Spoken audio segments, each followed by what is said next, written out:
So, do you see what happens when race is involved in topics on talk shows?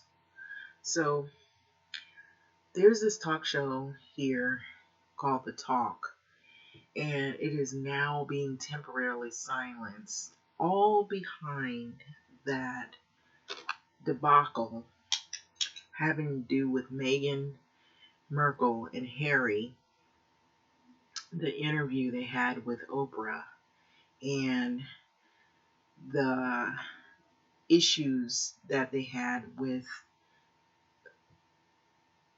Piers Morgan and Sharon Osbourne happens to be associated with Piers Morgan as an associate or a friend, as she has claimed.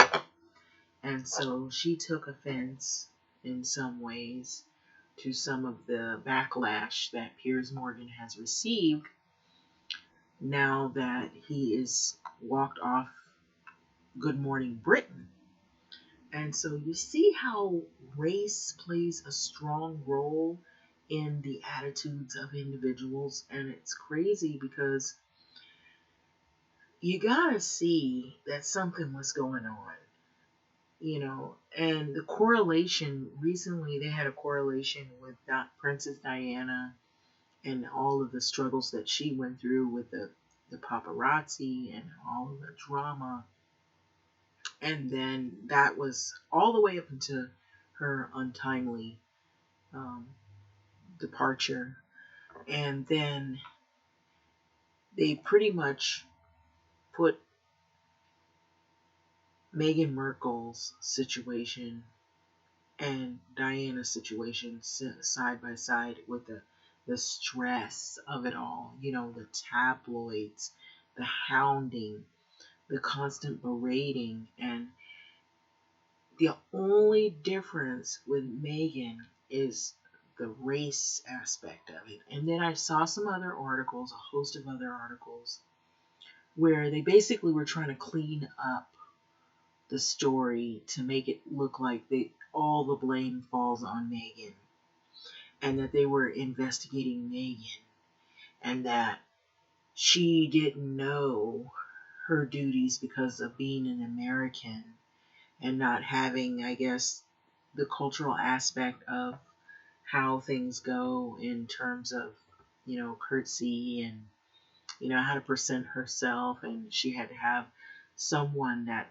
basically guided her. And there was one individual that's, I believe, a writer in one of the articles that I've read in the past. And this writer in particular, I believe, might have an association with the UK, says that they were in contact with a notable who basically was sort of like a guide for Meghan, and kind of like walked her through and talked her through all of the things that she needed to know and do. And the claim was that Meghan was mean towards her. And I don't know enough about that to know if that was true or not. But what I do know is what I seen in that interview between Oprah and Meghan did not look like she fabricated any of that. It looked as though this woman was at her last end, and her wits, last end, um, were worn out. She was worn out from the stress of all the paparazzi, and from all of the media, the negative media attention, and then the fear that she was not going to be protected, and that she wasn't going to have security for her baby and her. And I noticed she said that right there struck a chord. I'm sure with anyone that's a parent and anybody that is a mother, that should strike a chord with you. It should make you think, wait a minute, no security? What do you mean by no security? And you're high profile, you're looked at as being a part of an organization that, at any given moment, people who want to do something to make a statement against that family, if it's kidnapping, if it's harming you, to make a statement, to send a message. When she said she didn't have security for Archie and she didn't have security and that they were being cut off, that right there was really sad. And so this right here is an article by a Susie Byrne, and I believe you can see to the right Sharon Osbourne. But anyway, these are like advertisements if you see anything else unrelated. So the talk is on a hiatus. Why CBS is investigating now the show and Sharon Osbourne, because she somehow, I guess she's somehow a friend of Piers Morgan. So the talk has temporarily been silenced, with the live shows for Monday and Tuesday. They have been canceled now. As CBS investigates the last Wednesday show, the dramatic episode saw co-host Sharon Osbourne defending Piers Morgan's comments about Meghan Markle. So that really sent a not so great message to some people, including myself, leading to a heated debate about racism with the co-host Cheryl Underwood.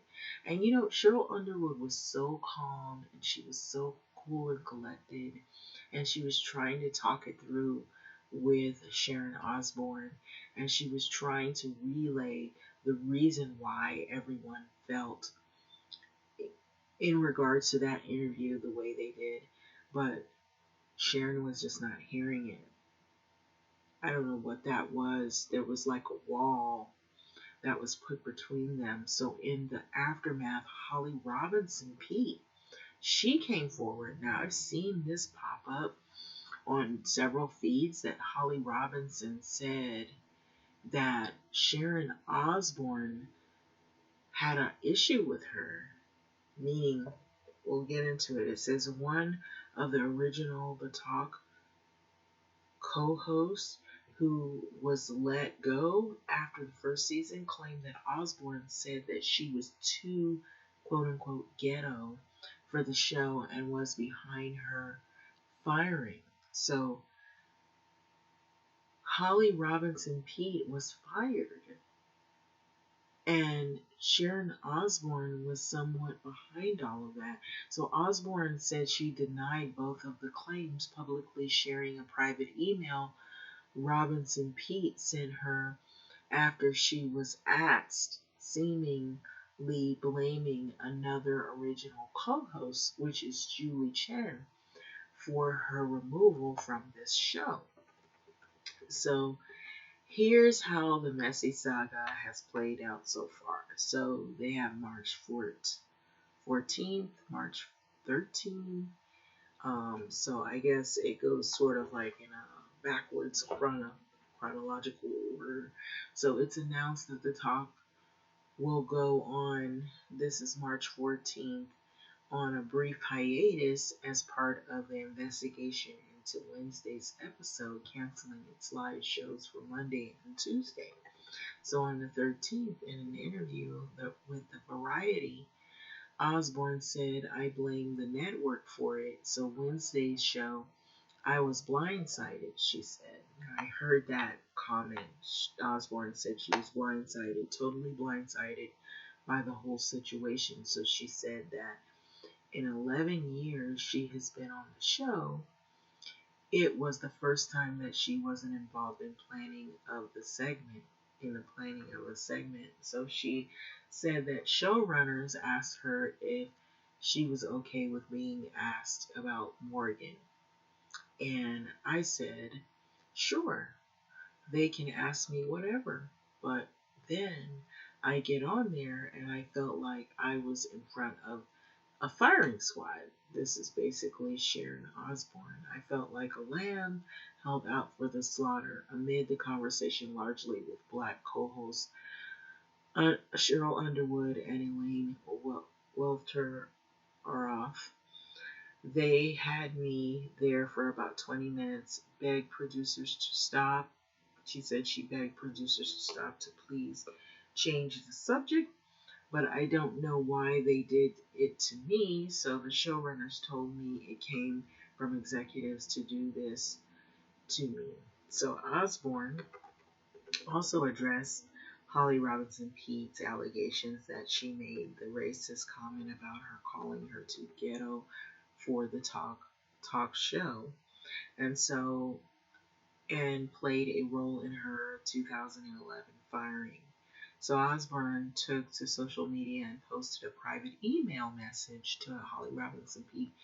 This was around September 2011, in which Robinson Peete claimed the former co-host Chen made a racist comment about her and spreading lies about her as well. So this is really messy, guys. So Chen is married to Les Moonves, who at the time was chairman and CEO of CBS, and Robinson Peete claimed they were blacklisting her from the CBS show. And so Chen left the talk in 2018 after the Me Too allegations were made against Moonves and he stepped down as well. So this is Sharon Osbourne's tweet. You can see it. It's basically saying what I just said, and it is an elongated explanation. And so, in March 12th, Osbourne used social media to issue an apology to anyone of color that she had offended with her remarks on Wednesday's show, and she said she is panicked after being blindsided with this particular conversation. And so this is also on Twitter. So Morgan said that she was being bullied into apologizing and demanded an apology from the talk. And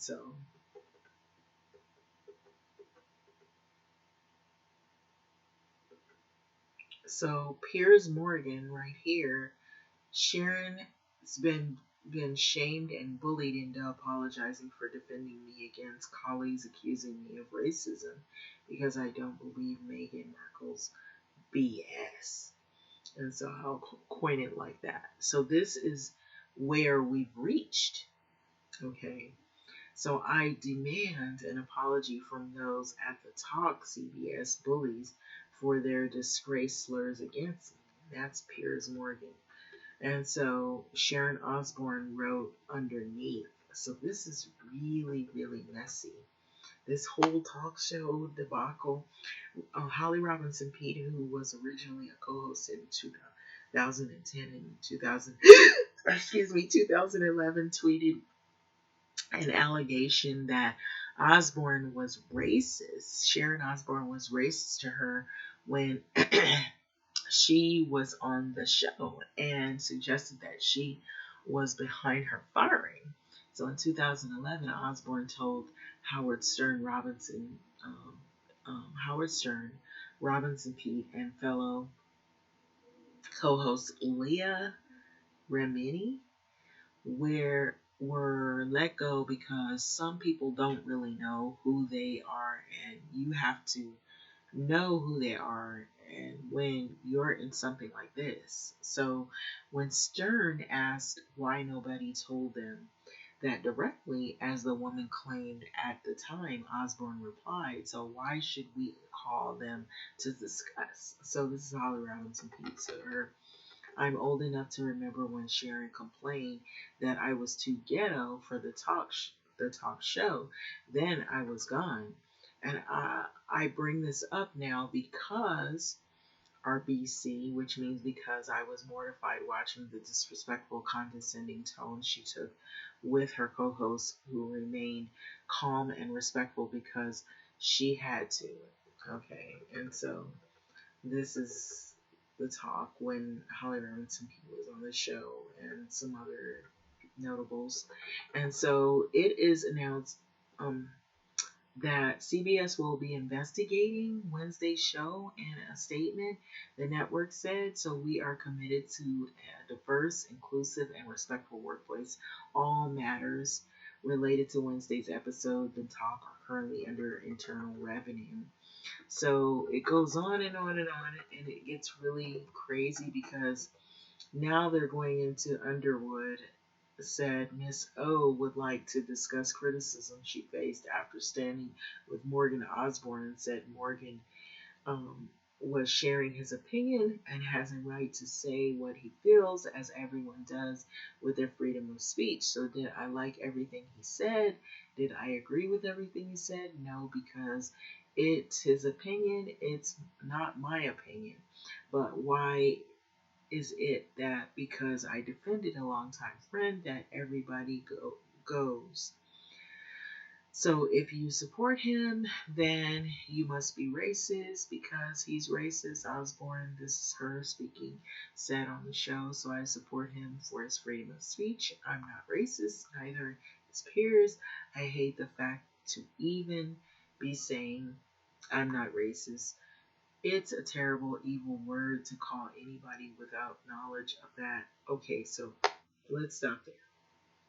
Why is it that people who have issues surrounding race do not like to be called racist? And when they say things or do things to people that come off as racist, and if you call them out on it, they get offended by you calling them what they're doing is racist. I wonder why. I just want to say that. I want to add that in there. And I noticed that with a lot of people who, now that a lot of things are coming out, a lot of things have been developed, especially after this. I blame it. I'll be honest with you. I'm not going to go any further. This is elongated, but it just seems like it goes on and on and on. It's a mess. Put it that way. It's a freaking mess. And so just look at how this is a talk show. And look at how people are responding and how it's dividing people, and it's based on how they really think behind closed doors, and it's coming out and they don't want it to come out, or how they feel when they addressed a person about their issues surrounding race. And so that's the reason why I don't normally put up talk shows, but this I thought was important because they're actually temporarily silenced. And so I'm not on the talk show, so I'm not temporarily silenced.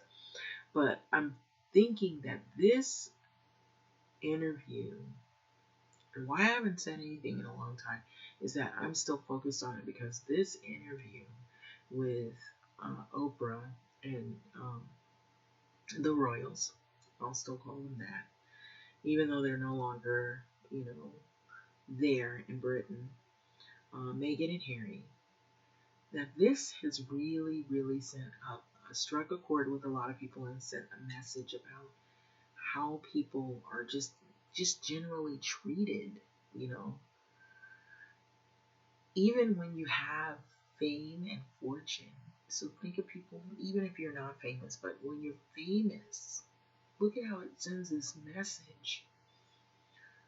And this is the most talked about interview, I think, around. And look what it's done to other shows. Here you got people fighting over whose comments come off as, and attitudes come off as being racist, and what they're defending. When you look at what they're defending and think about it, I feel like this. The reason why racism doesn't end, is because you have this. Because people will constantly get upset, even though they exhibit racial tension, or they'll say things that are racist, or be in the act of doing something that is racist. They don't want you to call them racist. We're doing something racist, or we're supporting something that is racist, but we don't want to be called a racist because we don't feel we're racist. That's the reason why, that's one of the reasons, just one of many reasons why racism doesn't go away, because people don't want to see what they're doing and what they have been doing and how they've been living, and their structure is racist. So I just wanted to say that in this, it goes long. So if you want to look at this article, I thought this was interesting because this really points out a lot about how people, even today, how they look at issues with this whole thing with Harry and Meghan. What was hurting is when she said they're not going to provide security for my baby and for us. They cut us off. They're not going to provide security for my baby.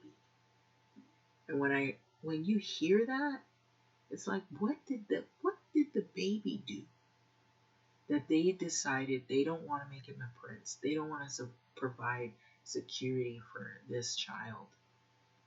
And then the whole color issue of it. It's just really sad. It's heartbreaking. But anyway, I'm gonna let this video go. So what do you think about that? I'm just gonna stop it because you know how you read everything? The more and more you get down in this article, it gets messier and messier and messier. And so they're silenced right now. You got a whole American talk show that is silenced all because of this interview with Oprah and Meghan and Harry behind race. That's how you know that this is not going to go away, and that this has a lot to do with the way things are structured, not only here in America but in even other countries. I could go on. The list goes on. You have countries where people do skin bleaching because they want to look lighter. You have countries where people, based on money and status and class, which are other entities that still go in, that they're kind of umbrellaed under the race issue. It's umbrellaed under there in some ways. But having said this, I'm going to let this video go. Like, comment, subscribe, and thank you for listening. I'm going to look at some of the things that we're going through. Look at we are still in a pandemic, barely coming out of the shadows of some of this, and race has been at the forefront of most of what is going on. Amazing, amazing.